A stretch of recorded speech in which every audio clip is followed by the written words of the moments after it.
स्वागत है दोस्तों फिर से एक नई वीडियो में। साथियों आज की इस वीडियो में हम लोग FYUGP सेमेस्टर 3 ठीक है उसके लिए देखेंगे मेजर 5 हिस्ट्री का लॉन्ग टाइप क्वेश्चन, यानी कि 15 मार्क्स वाले जितने भी इंपॉर्टेंट क्वेश्चन है सब देखेंगे। ठीक है, तो ये मेजर 5 यानी कि ऑनर्स जिनका भी हिस्ट्री होगा ठीक है उसके लिए ये है, क्योंकि इसमें दो मेजर पढ़ना है, मेजर 4 के नाम से और मेजर 5 के नाम से।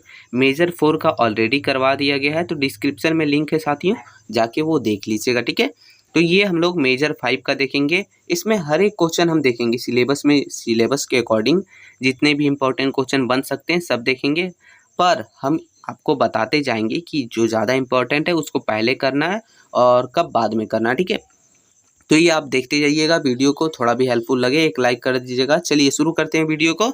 तो पहला क्वेश्चन हो जाता है हम लोग का कि बंगाल में ब्रिटिश शासन की उदय के कारणों की समीक्षा कीजिए। ये ज़्यादा इंपॉर्टेंट है, इसलिए हम इसको बोल दे रहे हैं ज़्यादा इंपॉर्टेंट। ठीक है, तो इसको आपको करके ही जाना है। दूसरा है दोस्तों पालसी का युद्ध, तो ये भी एक ज़्यादा इंपॉर्टेंट क्वेश्चन है, इसके कारण परिणाम पूछ सकते हैं। फिर है बक्सर का युद्ध, इसके कारण परिणाम पूछ सकते हैं। तो ये तीनों जरूरी है। फिर ये हो गया आपका चौथा नंबर क्वेश्चन, ये प्रथम द्वितीय एवं तृतीय अंगला मराठा युद्ध के कारण एवं परिणामों की विवेचना कीजिए। तो ये आपका क्वेश्चन नंबर चौथा है। ठीक है, ये भी थोड़ा इंपॉर्टेंट है। फिर पांचवा क्वेश्चन हो जाता है कि हैदर अली के जीवन चरित्र और उपलब्धियों का मूल्यांकन कीजिए।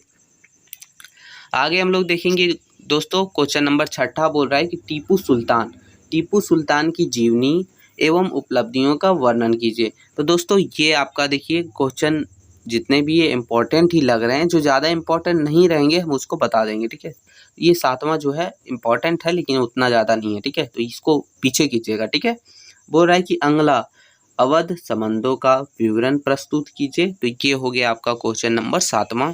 अब क्वेश्चन नंबर आठवां हम लोग देखेंगे, तो यहाँ से आपका कुछ क्वेश्चन जो है ज़्यादा इंपॉर्टेंट हो जाते हैं। तो ये आठवां नंबर क्वेश्चन है, बोला है कि वॉरेन हॉस्टिंग के प्रशासनिक सुधारों का वर्णन कीजिए, या फिर सिर्फ सुधारों का वर्णन कीजिए भी लिखा हो सकता है।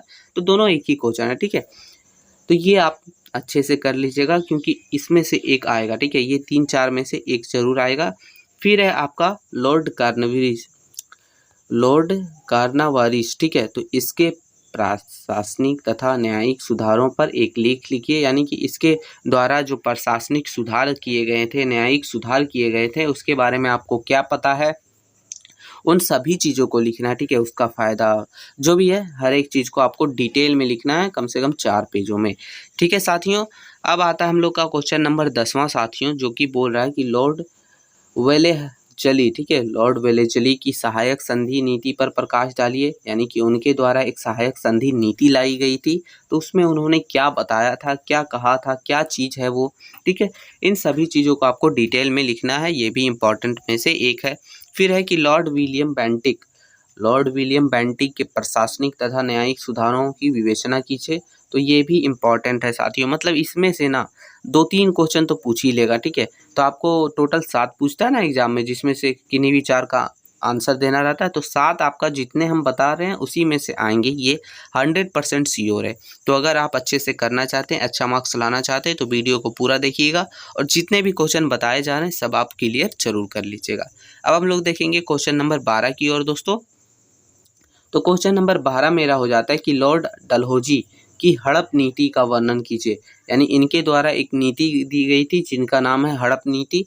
तो इसके बारे में आपको लिखना है, और साथ ही साथ देखिए दोस्तों, इस वीडियो के बाद हम इसका ऑब्जेक्टिव क्वेश्चन भी लाएंगे, जिसमें टोटल 50 ऑब्जेक्टिव क्वेश्चन दिया जाएगा, उसी में से आपका आंसर भी जो है एग्जाम में आ जाएगा, उसी में से क्वेश्चन भी पूछा जाएगा। 13 नंबर क्वेश्चन जो है दोस्तों, ये ध्यान रखिएगा, हो सकता है आपको अलग अलग करके पूछा जाए, हम एक ही में ले लिए। ठीक है, जैसे कि हमने ले लिया ब्रह्म समाज, आर्य समाज, प्रार्थना समाज एवं रामकृष्ण मिशन की विवेचना कीजिए। हो सकता है एक अलग अलग करके पूछे, यानी कि आप इन चारों के बारे में आपको डिटेल में पढ़ लेना है, ताकि कोई भी पूछे या फिर सब साथ भी पूछे तो आप इजीली इसका आंसर दे सके बिना किसी दिक्कत के। तो ये है दोस्तों। आगे क्वेश्चन नंबर मेरा हो जाता है 14 नंबर, जो बोल रहा है, ये भी एक मोस्ट इम्पॉर्टेंट क्वेश्चन है क्योंकि ये आने का चांसेस ज़्यादा है। बोल रहा है कि अलीगढ़ आंदोलन के कारणों एवं प्रभावों का वर्णन कीजिए, यानी कि अलीगढ़ आंदोलन जो हुआ था उसका क्या कारण था और उसका क्या प्रभाव पड़ा उसके बाद। तो ये चीज़ आपको एकदम डीपली से अच्छे से लिखना है। और देखिए जब भी आप आंसर लिखिए ना, तो लिखिए टॉपिक वाइज करते हुए, पहले कारण लिखिए, परिणाम लिखिए, पूरा जैसे तैसे जिस तरह एक ठो कहानी लिखा वैसा मत लिखना, ठीक है। थोड़ा अच्छे से ढंग से सजा के लिखिएगा ताकि एग्जामिनर भी चेक करे तो अच्छे मार्क्स दे सके। अब क्वेश्चन नंबर 15 दोस्तों हम लोग का बोल रहा है कि देवबंद स्कूल आंदोलन पर संक्षिप्त टिप्पणी लिखिए। यानी कि देवबंद स्कूल आंदोलन जो था उसके बारे में भी आपको कारण, परिणाम, प्रभाव, उसमें क्या हुआ था, नहीं हुआ था, हर एक चीज़ को डिटेल में लिखना है। तो ये टोटल 15 क्वेश्चन है जो कि आपको पढ़ने हैं। वैसे तो अगर आप पढ़ने लगिएगा तो बहुत सारा क्वेश्चन है, लेकिन यही ज़्यादा ज़रूरी है, ठीक है। और इसमें से आपको कुछ क्वेश्चन है जो ज़्यादा ज़रूरी है, जिसमें से हम फिर से बता देते हैं। देखिए, ये पहले आप कर लीजिएगा, ये कर लीजिएगा जो आपको पहले करना है, ठीक है।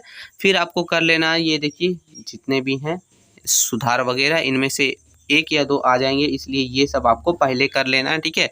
ये ध्यान रखिएगा, ठीक है साथियों, क्योंकि इन्हीं में से ज़्यादा आपको मार्क्स मिलेंगे। आप जितने अच्छे से लिखिएगा, जितना अच्छे से पहले कर लीजिएगा, ये थोड़ा बाद में कीजिएगा। ये टीपू सुल्तान या फिर ये जो है क्या बोलते हैं हैदर अली, इन दोनों में से एक किसी पर भी आ जाएगा तो ये फिर है। फिर आ गया बक्सर पालसी का युद्ध, ये में से फिर एक कन्फर्म है, मतलब दोनों में से एक कन्फर्म है। फिर बंगाल में ब्रिटिश शासन का उदय के कारण।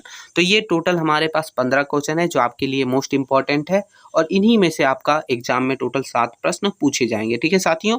अगर आपको 75 में से 75 लाना है तो 75 में से 75 तो देगा नहीं, लेकिन 70 प्लस लाना है तो आपको यही करना पड़ेगा। और साथ ही साथ दोस्तों, चैनल पर नए हैं तो सब्सक्राइब कर लीजिएगा ताकि जैसे ही कोई वीडियो अपलोड होता है सबसे पहले आपको नोटिफिकेशन मिल सके और आपका तैयारी बेहतर हो सके। और डिस्क्रिप्शन में लिंक भी दिया गया है टेलीग्राम चैनल का, ठीक है। वहाँ से जाके आप ज्वाइन हो जाइएगा, क्योंकि वहीं आपको PDF वगैरह इसका मिलेगा। साथ ही साथ वहाँ नोटिस वगैरह, अपडेट वगैरह जल्द ही मिलता है, ठीक है। तो मिलते हैं नई वीडियो में, तब तक के लिए जय हिंद साथियों।